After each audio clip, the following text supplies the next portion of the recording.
El amanecer en San Buenaventura era siempre igual. El canto de los gallos, el viento seco cruzando los sembradíos polvorientos y el crujir de la madera en las casas humildes que resistían al tiempo. Pero esa mañana algo se sentía más callado que de costumbre, como si el día viniera arrastrando una tristeza invisible. Camilo tenía 9 años. Era flaco como un carrizo, de ojos grandes y cabello revuelto por el viento. Vivía con su tío Rogelio y su tía Melania en una casita de adobe al borde del ejido. Sus padres habían muerto en un accidente de camino cuando él apenas tenía 5, y desde entonces lo habían acogido por compromiso, como decían sin pudor cada vez que él hacía alguna travesura o se enfermaba.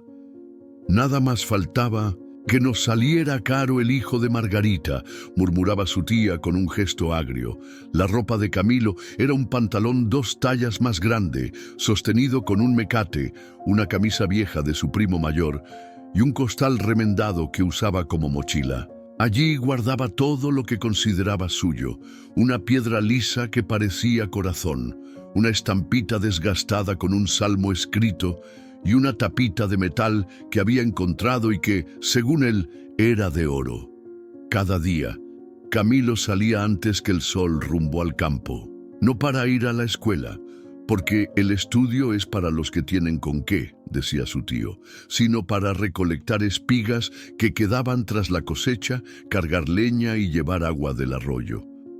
Caminaba descalzo y callado, con la esperanza de que, si se esforzaba lo suficiente, algún día lo mirarían con cariño.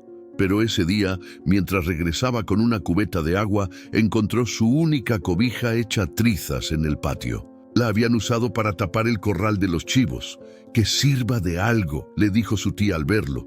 Camilo apretó los labios y no dijo nada. Se metió al rincón donde dormía, abrazó su costal remendado y sacó su estampita. «Dios, tú ves todo, ¿verdad? Por favor, no me olvides», susurró. El día siguiente amaneció con viento helado.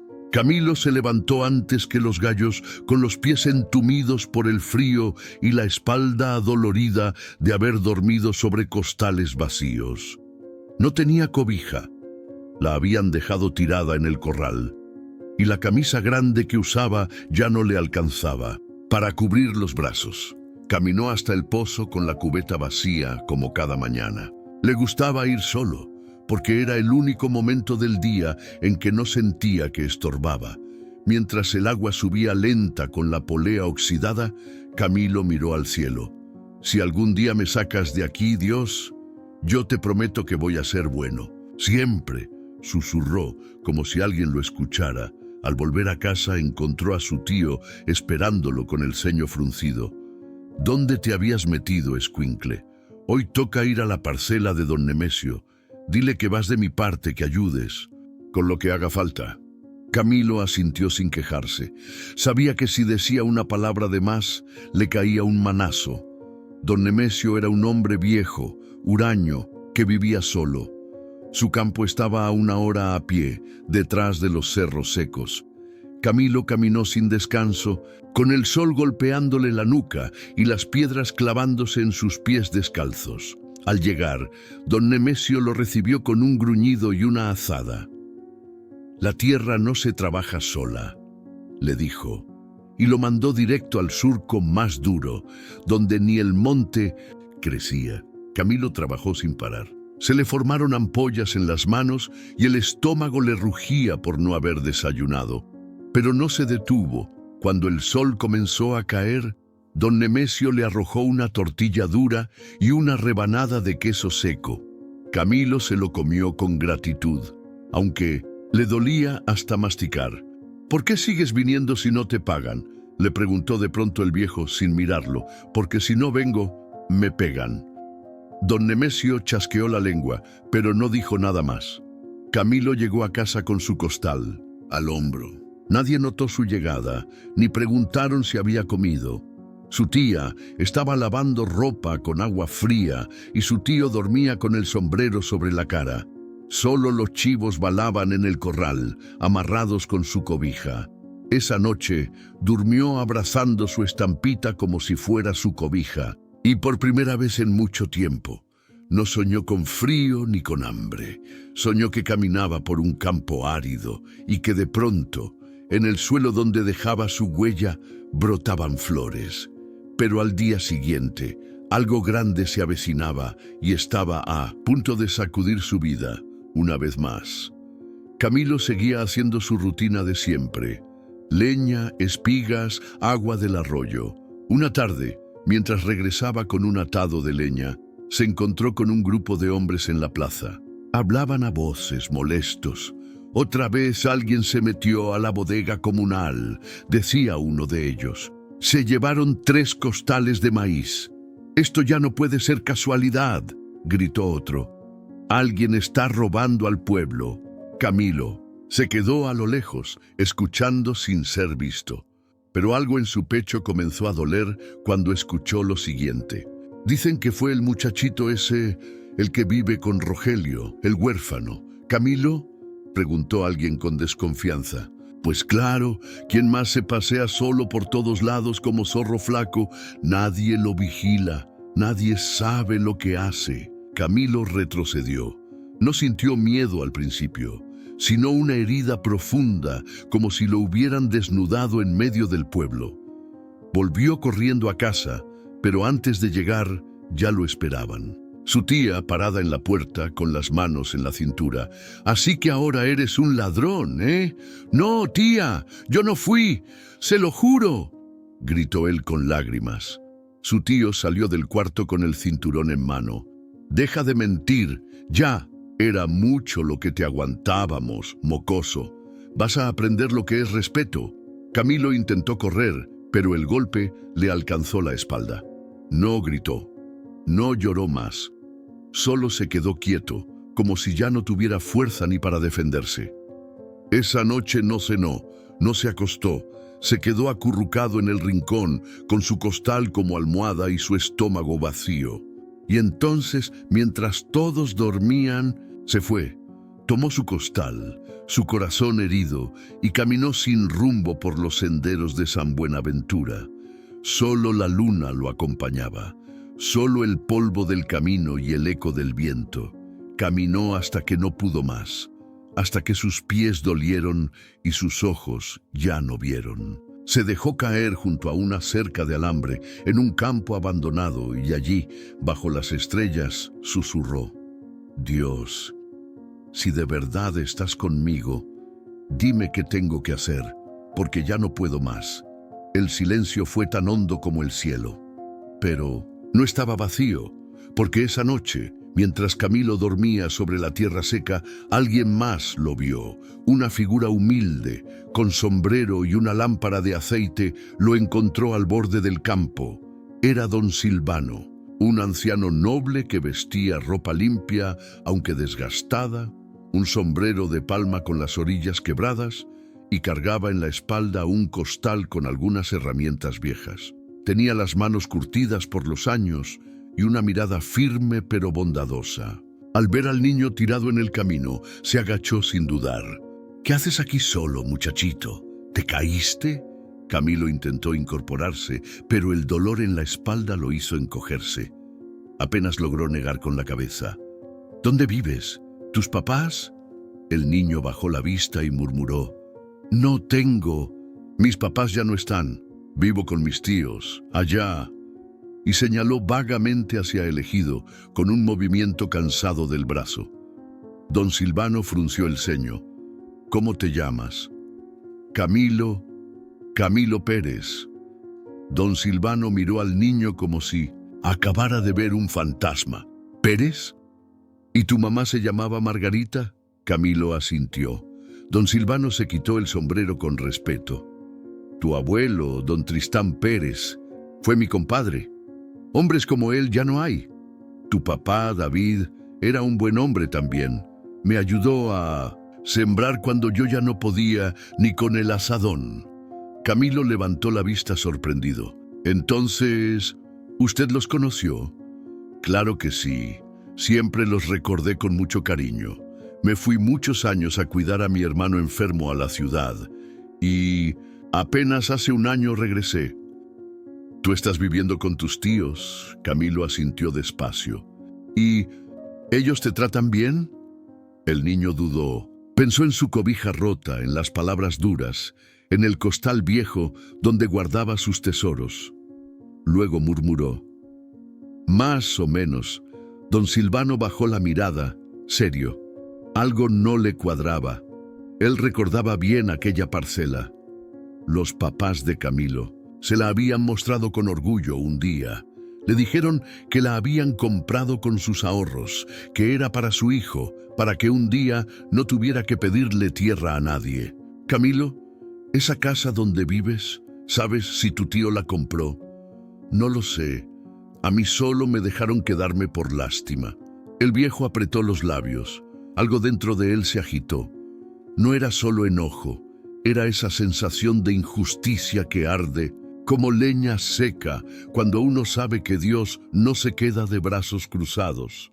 Vamos a mi casa, hijo. Te vas a lavar, vas a comer y me vas a contar todo con calma. Camilo dudó. No estaba acostumbrado a que lo invitaran a ningún lado. ¿De verdad? Don Silvano sonrió leve. De verdad, muchacho. Y mañana, si Dios quiere, vamos a ver qué hay detrás de todo esto. Porque hay cosas que no pueden seguir escondidas para siempre. La casa de don Silvano quedaba a unas cuantas veredas del pueblo, al pie de un cerro bajo. Era una vivienda humilde, de adobe firme, con un tejado que crujía suave cuando el viento lo acariciaba. Afuera había un árbol de naranjo torcido por los años, pero aún lleno de hojas y frutos pequeños. Camilo entró con los pies arrastrando polvo, la mirada baja y una mezcla de miedo y asombro en el pecho. Nunca había estado en una casa donde no lo regañaran apenas cruzar la puerta. Ahí tienes agua para lavarte y aquí, dijo don Silvano abriendo una pequeña olla. Calenté frijolitos con huevo, ¿te gustan? Camilo no respondió. Se le hizo un nudo en la garganta. Olía a leña buena, a comida real, a hogar. Se sentaron a la mesa. Don Silvano comía despacio, mientras el niño tragaba con ganas, pero en silencio, como si en cualquier momento alguien le fuera a quitar el plato. Come tranquilo, hijo. Aquí nadie te va a apurar. Y fue entonces que Camilo, por primera vez en mucho tiempo, sintió que podía respirar hondo sin miedo. Después de comer, don Silvano le prestó una camisa vieja pero limpia y un pantalón con cinturón de mecate. Le preparó un rincón con una cobija gruesa y una almohada que olía a madera seca y jabón. Antes de dormir, Camilo sacó su estampita de salmos, la colocó junto a la cama y susurró: «Gracias, Dios, por hoy». Al día siguiente, don Silvano se levantó temprano y comenzó a buscar entre unos papeles viejos guardados en una caja de madera. Allí, con manos temblorosas, encontró lo que buscaba: una copia del contrato de compra-venta de aquella parcela. Tenía los nombres de Rafael y Margarita y un detalle al pie de página que lo dejó helado: herencia automática al hijo en caso de fallecimiento. Camilo era el dueño legítimo de aquella tierra, no su tío, no su tía, el niño. El viejo apretó los labios. Ya entendía muchas cosas. Más tarde, mientras el niño barría el patio con gusto, como si barrer tierra ajena con cariño fuera su manera de agradecer, don Silvano se sentó junto a él. «Camilo, tu tío trabaja esa tierra». «Sí, ¿y tú qué haces?» «Recojo leña, cargo agua, limpio el corral. A veces siembro con él, pero dice que no le estorbe». Don Silvano se acomodó el sombrero. «Hijo, esa casa donde vives y esa tierra eran de tus padres y tengo pruebas. Tú deberías estar ahí, no por lástima, sino como dueño». Camilo lo miró con los ojos abiertos como platos, pero no supo qué decir. El corazón le latía tan fuerte que pensó que se le iba a salir. ¿Y eso qué quiere decir?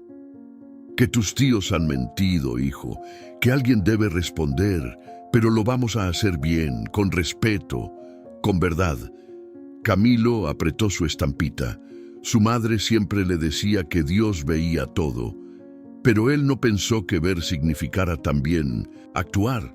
Y si se enojan, don Silvano le sonrió con ternura. Los que temen a la verdad siempre se enojan, pero Dios no deja solo al que es justo.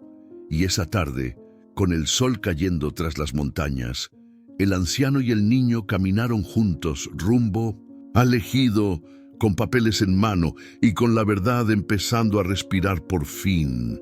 Cuando llegaron, don Silvano pidió hablar con el comisariado. Llevaba los papeles bien guardados, pero el corazón firme. «No vengo a buscar pleito», dijo, con la voz clara. «Vengo a hablar con pruebas». Los vecinos comenzaron a acercarse, curiosos. Camilo se mantenía detrás de don Silvano, apretando su costal con ambas manos, como si en cualquier momento fueran a correrlo otra vez. «Este niño», continuó el anciano señalando a Camilo, «es hijo de Margarita y Rafael Pérez, gente buena, trabajadora. Esta tierra fue suya. Yo tengo los documentos que lo prueban. Y por si a alguien le queda duda, la cláusula es clara. Herencia automática al hijo en caso de fallecimiento». Un murmullo recorrió a los presentes. El tío Rogelio y la tía Melania aparecieron entre la gente, pálidos, tensos. «Eso no prueba nada», gritó Rogelio. «Nosotros lo criamos, nos pertenece. Esa casa por derecho de crianza y también por derecho de maltrato», respondió don Silvano sin alzar la voz. «¿Por el derecho de usar a un niño como sirviente y golpearlo cuando se defiende?» El comisariado pidió silencio. Melania levantó la voz con rabia. «¡Él se robó el maíz de la bodega comunal!» Que no se les olvide eso. Fue entonces que sucedió. Una mujer del pueblo, doña Cata, levantó la mano. Yo quiero decir algo. Ese día que se perdió el maíz, yo vi a Rogelio saliendo de la bodega con un costal al hombro. Me pareció raro, pero me dijo que era encargo del comisariado. «Mentira», dijo él. «Esa vieja está confundida». «¿Confundida?», interrumpió el comisariado. «Entonces explica a dónde llevaste ese costal si según yo lo pedí». Los murmullos crecieron y Rogelio no pudo decir nada más para defenderse. Seguirán las investigaciones, pero lo que sí está claro es que acusaron a un inocente. Camilo temblaba. No sabía si llorar o correr, pero don Silvano le puso una mano en el hombro. «Hijo, ya no tienes que esconderte. Dios habló por ti». «¿Y qué va a pasar con la casa?», preguntó el niño con un hilo de voz. «Lo que dicta la ley», dijo el comisariado. «Esa tierra es tuya, y quien no lo acepte, se las verá con la justicia». Esa noche, Camilo volvió a su casa, pero no por la puerta trasera. Entró con don Silvano, con el respaldo del pueblo y con los papeles en la mano. Se arrodilló y susurró: «Gracias, Dios, tú sí me viste». Los días pasaron. Rogelio tuvo que responder por lo robado y tanto él como Melania fueron obligados a abandonar la casa. El pueblo, avergonzado, comenzó a mirar a Camilo con otros ojos, pero él no cambió. Seguía saliendo temprano, ahora con zapatos que alguien le regaló y una camisa limpia. Don Silvano se quedó cerca de él. Lo ayudaba a sembrar, a leer la Biblia que su madre había dejado, y le decía cada noche antes de dormir: «Los justos no siempre ganan rápido, pero siempre ganan con honra». Camilo, en lo más profundo, ya no se sentía huérfano, porque Dios, aunque tarde, nunca falla. Y bajo ese mismo cielo que antes lo cubría en soledad, ahora dormía en paz.